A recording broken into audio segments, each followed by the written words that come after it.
There are some false teachers that might scare you about grace. And they'll say, oh, that grace leads to ungodliness. All that grace leads to immorality. Watch out for that grace. It's hyper grace. It's too much grace. It's dangerous grace. Watch out for that grace. Look how Paul talks about grace. He talks about the knowledge of this gospel, the knowledge of this truth, which what happens with it? Godliness. Later in chapter 2, we see the famous passage, the grace of God teaches us to say no to sin. He's talking about grace and godliness together, not as a balance, okay? It's not you need some grace and you need some godliness. That's very common to hear. Oh, you need some grace for when you fall, and then you need some godliness for when you're supposed to be obedient. You need a nice balance of grace and godliness. False.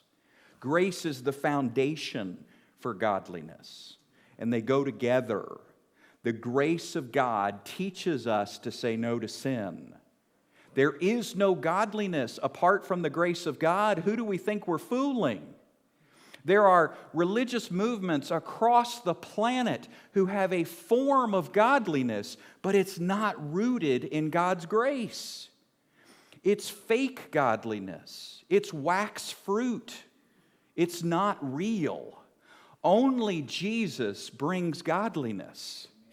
So you can have your religions, your country club religion, you can have your self-improvement programs, you can have your join this religion, join this movement, live better, do better, be more. But without Jesus as the center, the foundation, the core, without the grace of God, you really have no godliness. It's fake.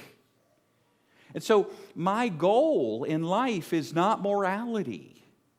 Your goal in life should not be ethics and morality and clean living. Our goal is knowing Jesus Christ and being grounded in Him and being inspired by Him and motivated by Him. And the product, the outcropping of that happens to be godliness because He happens to be God. But it's the knowledge of Him. You see the knowledge of the truth here. Well, they could be tempted as Greeks. Oh, the knowledge of the truth. Ooh, I've got knowledge. Paul's talking about knowledge, secret knowledge, gnosos. I'm going to go Gnostic and worship knowledge.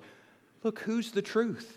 Jesus said, I am the way, I am the truth, I am the life. Peter said, we participate in the divine nature, get this, through the knowledge of Him.